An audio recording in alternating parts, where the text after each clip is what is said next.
Ladies and gentlemen, I'm Hanna Kekkonen. I'm the founder of the idea Pilar. It's a matchmaking platform for circular economy. I have background in chemical industry and I'm a fanatic circular economy believer. But I'm also a mother and I'm really worried about my kids. I have 3 and I would really like them to have a future. Because we are at a tipping point right now. This month, end of 2020, the human-made objects weigh more than living things. And we cannot continue like this, just producing and throwing out. It's really not good. And we are now looking at the textile industry, and what you see here is really treasure. So this textile is actually high quality textile. Did you know that there's a difference? Generally, the textile industry is really wasteful and polluting. So we have a lot of problems, like you see here on the slide, like the highlight or low light, I would say 85% ends up in landfills. But it doesn't have to be like that. We don't have to burn the textile. We don't have to send it to the landfills. So actually, with Pilar, our circular economy matchmaking platform, we want to approach circular economy from the waste side of things and connect it with chemical innovation. Because with chemistry, you can actually change the processing of the waste so that it becomes new, really nice new raw material. So what we want to avoid that waste is created, and we want to avoid that new natural resources are used. Before building a platform, I'm now Pilar because I'm doing the matchmaking manually. So here you see a lot of companies, like 4 or 5 different companies within the textile industry that has different things that when connected, that could be really nice use cases. So here you see with me, with Pilar, what happened. So we had the company getting rid of the high quality textile. We have the recycler having the textile waste, and look what comes out of it. So here you have textile waste, and here is some coatings on it, and then it feels like velour. So this is how this totally makes sense, and I can confirm that one company's waste is the other company's raw material. So it's really like this. So if I look at the product, so what are we? We are the first one-stop waste management platform. There are some other players, but some are collecting waste. Some are focusing on the certificates. Some have certificates and collaboration, but we are really trying to focus on everything, and with an additional aspect of the chemical access to chemical innovation. Looking at the business model, so we are a waste broker, so we would start with transaction fees, but the complete market potential is really huge. So only in Germany in 2020, the estimated revenue of the industry is 42.4 billion, and 31.6% of that is the sub-industry of waste collection.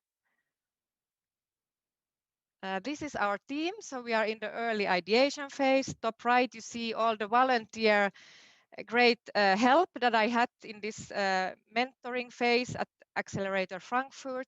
In the next stage, where we will found Pilar, we have a smaller focus team with platform build expertise and chemical expertise and marketplace expertise.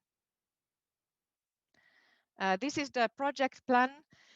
So now we are at the demo day, but the highlight definitely was when we started talking to the Finnish company Globe Hope, which is a textile recycler, and BSF Coatings that has the coatings to put on the textile. So these two are now collaborating.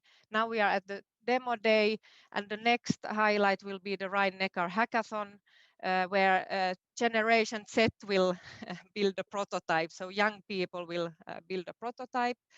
Yes, and then we want to found, and of course we want to scale this. So what would I need for you? So this is early stage, but this is really the Tinder for waste management. So be part of it. Pilar, connect me with companies that would have interest and discover waste as your new resource. Okay, thank you. Thank you, Hanna. Great job. And love the topic of circular economy. There's so much potential to be done here. Go ahead, jurors, questions? Michael, I hope. Can you hear me now? Yes, we can hear you. Wonderful technology in the end. Thank you for the presentation, Hanna. Super important topic, obviously. Nothing to do with fintech, so I can only ask questions in order to improve my understanding. How does a waste broker work? So what do you do actually?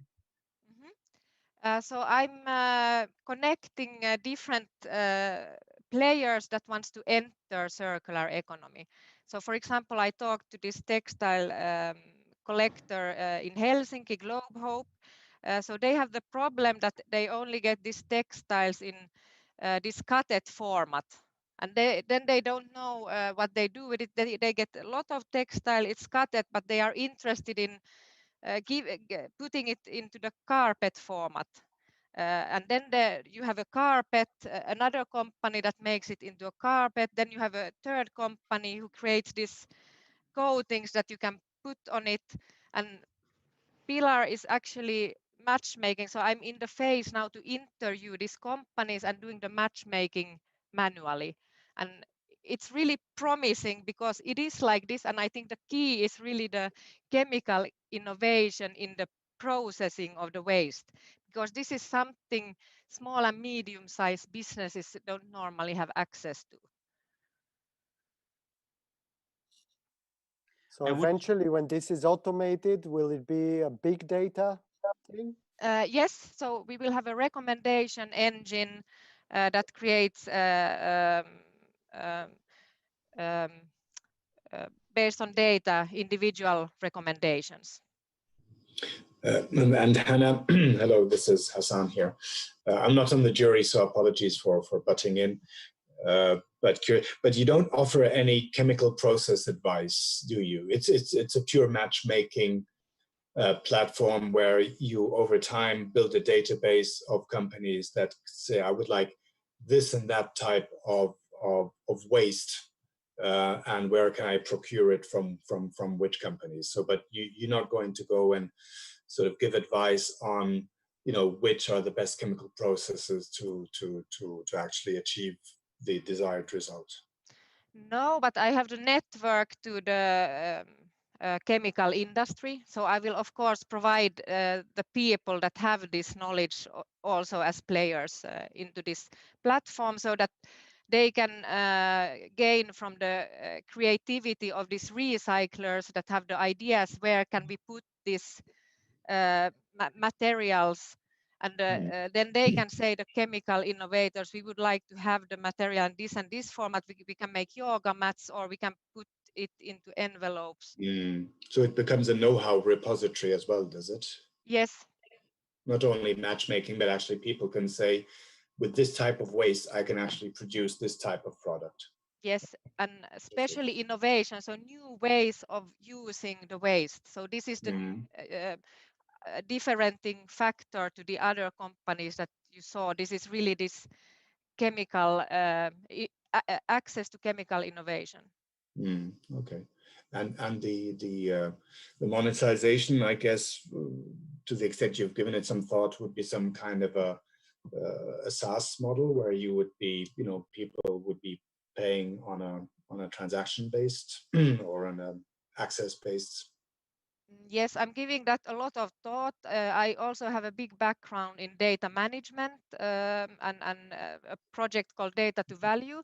So I'm thinking about a data coalition, so that people get incentivized to return to the platform also when the initial match is made. So that people can get back or see value, that it's not preserved like a pure marketplace, but they have long-term partnership can be built, because this waste processes can be a very heavy investment in technology for the waste processing and so on. So we have to really incentivize people to come back to the platform, and I think this can only be done if you give something back, a share based on the data that you share. So this is something we need to work on really in the next phase. Yeah, it's an interesting one. I'll stop asking questions because I think time is is limited, but I think it's an interesting. I can connect you later, guys, for sure. Any more questions, jurors? Anyone else? We have another minute. So Yes. from my side, really, I think what would be key is to get a proper understanding around what is it that you're building up in the first vertical, so textiles, that you can leverage and reuse in adjacent verticals, right? So sort of in later on in 3 years and 2 years to scale the business. Yes, exactly. So we want to get into textile to understand what would bring benefit to use this platform with real companies. But of course, the other commercial wasteland like plastics, glass, car tires. So one of the companies that I talked with, they said, hey, I'm also looking for car tires, or I'm looking for pigments for organic waste. So as soon as you start to talk with one company, then they need a lot of other stuff as well. So they came into this innovation modus, and now they talk to each other, and they are now creating new projects with new ideas. So this is interesting, right? It's a very strong network effects model where you rely upon, or essentially need to onboard as many suppliers and demanders from both ends to create more and more value. But overall, super interesting, and we've been looking at one or the other competitors on the slides as well.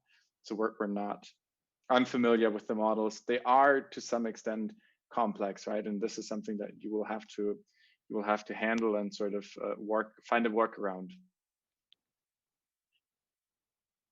Very good, guys. Thank you so much.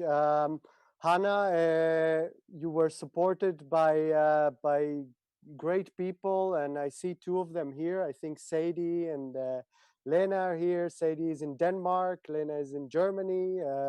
So thank you for supporting Hanna through this program, and great job. Big things to come.